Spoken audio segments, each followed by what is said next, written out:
తీవ్రమైన సమస్య ఇది. ఓకే సార్, ఏంటి పవన్ కళ్యాణ్ గారు ఆన్ డ్యూటీయా? డిప్యూటీ సీఎం గారు నిన్నంతా కూడా కాకినాడలో హడావిడి మంచిది కదా, ఏలేరు దానికి అప్పుడు వాళ్ళే నీళ్ళు వచ్చి అవి ఇవి అన్నారు. మొత్తానికి జనంలోకి వెళ్ళారు. నేను మొన్న కూడా మీకు చెప్పే కదా, అదే ప్రజలు ఆయన పొలిటీషియన్గా కష్టకాలంలో వచ్చినట్టు చూస్తారు, కానీ దీనివల్లే అంతా అయిపోతుందని వెళ్ళారు, చూశారు, చేసే విమర్శలు చేశారు, సహాయం కూడా ప్రకటించారు. కాబట్టి మంచి విషయమే ఆయన కదలికలోకి రావటం, అక్కడికి వెళ్ళి సందర్శించటం. అది సమస్య ఎక్కడి నుంచి వచ్చింది? ఇప్పుడు ఆయన ఇంకొక ఆరోపణ చేస్తున్నారు. 10 లక్షలు కూడా 13 లక్షలు మాత్రమే విలువ ఉన్న చోట 60 లక్షల రేటుతో జగనన్న కాలనీలు ఏర్పాటు చేశారంటే అంత డబ్బులు ఇచ్చి తీసుకున్నారు అని వీటన్నిటి మీద విచారణ జరపండి. ఇవన్నీ మీడియాలో అస్పష్ట వ్యాఖ్యల వల్ల పెద్ద ఉపయోగం లేదండి. ప్రభుత్వాలు ప్రతిదాన్ని కూడా నిర్ధారించాల్సిన అవసరం. అంటే దీని మీద కూడా కొన్ని కామెంట్లు వస్తున్నాయి. విజయవాడలోని ఆ బుడమేరు అవి అయిపోయి కాలనీలు మునిగిపోతే అక్కడికి వెళ్లకుండా ఇక్కడికి వెళ్తున్నారు ఏంటి అని. అంటే 2 విషయాలు.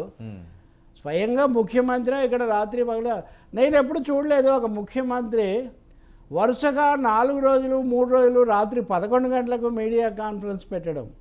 నేనేం కామెంట్ చేయను, ఎందుకంటే అవసరమా, అది ఇంకోసారి చేయొచ్చా ఆయన వయస్సు రీత్యా, కానీ మీడియాకు కూడా మీడియాలో చూసే వాళ్ళ రీత్యా చూసే కానీ చంద్రబాబు నాయుడు కష్టపడతారు, రంగంలో ఉంటారనేది అభినందించాల్సిన విషయమే. కానీ 73 ఏళ్ల వయసులో ఆయన రోజు దాన్ని రుజువు చేసుకోవాల్సిన అవసరం ఏమీ లేదు. ఆయన చంద్రబాబు నాయుడు రాత్రి 12కు మాట్లాడినా ఉదయం 8:30కు మాట్లాడినా ఇట్ మేక్స్ నో డిఫరెన్స్. ఆ మీడియా మిత్రులైనా ఆయనకు చాలామంది సలహాదారులు, పెద్ద మీడియా సైన్యమే ఉంది కదా, వాళ్ళు ఆయనకు చెప్పడం చాలా మంచిది.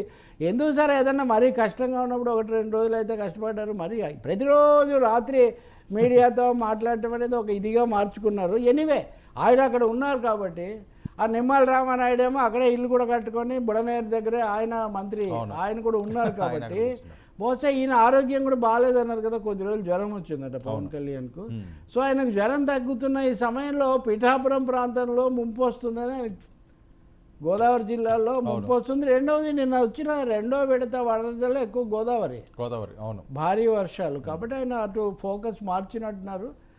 ఇక్కడ ముఖ్యమంత్రి తర్వాత మొత్తం యంత్రాంగం ఉంది కాబట్టి తను అక్కడికి వెళ్తే మెరుగని ఆయన అనుకోని ఉండొచ్చు. 3వది విమర్శ కూడా వచ్చింది కదా, అసలు ఏమి కదలకపోతే ఆయన ఇచ్చిన వివరణ ఏంటంటే సార్, అనిత గారు అవనివ్వండి లేకపోతే సీఎం గారు అవనివ్వండి, మీరు ఇప్పుడు వెళ్తే ఇబ్బంది అవుతుంది, క్రౌడ్ అది ఎక్కువ ఉంటుంది నేను చెప్పానండి. అదే ఆ మాట కూడా మనం చర్చించాం. అదంతా నిజమే అయిండొచ్చు, కానీ ఏదో ఒక పద్ధతిలో మీరేం ఖాళీగా ఎక్కడికి వెళ్లకుండా లేరు కదా, వెళ్ళిన ప్రతి చోట ఏమీ అది పెద్ద ఇదైపోయిన పరిస్థితి ఏం లేదు కదా. మీరు ఎన్నికల ప్రచారంలో చిన్న ఊళ్ళకు కూడా వెళ్తారు, మరి అప్పుడు జనం రావాలి కాబట్టి. ఇప్పుడు కూడా జనం ఏమంటే వరదల్లో జనం అంతా జనాన్ని చాలా తక్కువ అంచనా వేస్తున్నారండి వీళ్ళు. నేను చెప్పేది జనము వరదలన్నీ వదిలిపెట్టి బాధలన్నీ వదిలిపెట్టి ఇప్పుడు ఇక్కడికే వస్తామనే పరిస్థితిలో వాళ్ళు లేరు. ఎవరైనా యువత లేదా ఫ్యాన్స్ కొంతమంది ఉండొచ్చు, కానీ ప్రజలకు ఉపశమనం కావాలి అంటున్నారు. ఇప్పుడు వాళ్ళు మిమ్మల్ని సూపర్ స్టార్గా కంటే సహాయం ఉపశమనం కలిగించడానికి వచ్చిన ఉప ముఖ్యమంత్రిగా మిమ్మల్ని చూస్తారు. అది కల్పించాల్సిన బాధ్యత కూడా ఉంది. ఇదేదో వ్యక్తిగత విమర్శ కాదు, లేదా వైసీపీ వాళ్ళలాగా నేనేం ఛాలెంజ్ చేయట్లేదు, అది కాదు ఇక్కడ సమస్య. కానీ ఆ పేరుతో అసలు కనపడకపోతే ఏమవుతుంది, అసలు వెళ్ళకపోతే ఏదైతే ఇప్పుడు ఆ సమస్య వచ్చిందో ఆయన ఏలేరు కాలువ, దాంట్లో జరిగిన అక్రమాలు, స్థలాలు, జగనన్న కాలనీలు అన్నీ కలిపి మాట్లాడారు కదా. సో క్రియాశీలంగా ఏదైనా చేస్తే బాగుంది. నిజమైన సమస్యలు ఇవేం కాదు. ఎన్డీఏ ఇంతవరకు తెలుగు రాష్ట్రాలకు డబ్బులు ప్రకటించలేదు, అవును, సహాయం ప్రకటించలేదు. 3,300 కోట్లు వచ్చేస్తాయని చెప్పి వీళ్ళు అతి ఉత్సాహంతో వీరభక్తులందరూ భజన చేస్తుంటే చివరకు తట్టుకోలేక చంద్రబాబు నాయుడు, బండి సంజయ్ ఇద్దరు ప్రకటించారు. ఇదేం భక్తి అండి? అసలు కేంద్రం ఇంకా చెప్పకముందే, వాళ్ళు అనకముందే ఆఖరికి బండి సంజయ్, చంద్రబాబు నాయుడు ఇద్దరు, బాబు ఇంకా చెప్పలేదు మీరు, మరీ ఇంత తొందర ఈ రాజును మించిన రాజభక్తి కొంచెం తగ్గించుకుంటే చాలా మంచిది. ఇప్పుడు అసలైన అవసరం ఆంధ్రప్రదేశ్కు సహాయం ప్రకటించాలి, సామాగ్రి పంపించాలి. అనేక విషయాల్లో ఇంకా ఉపద్రవం ఉంది, వర్ష కూడా అట్లాగే ఉంది. తెలంగాణ ప్రభుత్వం కూడా ఈ మధ్యనే కోరింది. నిన్ననే జిఎస్టీ సమావేశం, మండలి సమావేశం కూడా జరిగింది. అక్కడ కూడా ఏం చెప్పలేదు. నేను నిర్మలా సీతారామన్ మీడియా గోష్ఠిని అందరు పెడితే ఏమన్నా మాట వరుసకు చెప్తారేమో అనుకున్నా. ఆమె ఏం జిఎస్టీ విషయాలు తప్ప ఏం చెప్పలేదు.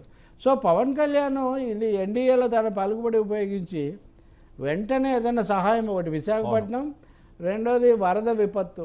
ఈ రెండింటికి తెప్పిస్తే మనం చాలా ఆయన పోటీ చెప్పే అవకాశం కూడా ఉంటుంది. లేదు ఏదైనా టెక్నికల్గా లాయర్గా ఏదైనా లీగల్ పాయింట్ ఏదైనా బాగా ప్రొజెక్ట్ చేస్తే వాళ్ళు చూడొచ్చేమో, కానీ పెద్ద ఉపశమనం వచ్చే అవకాశం తక్కువనే సుప్రీంకోర్టు. పైగా ఇంకోటి అండి, ముందు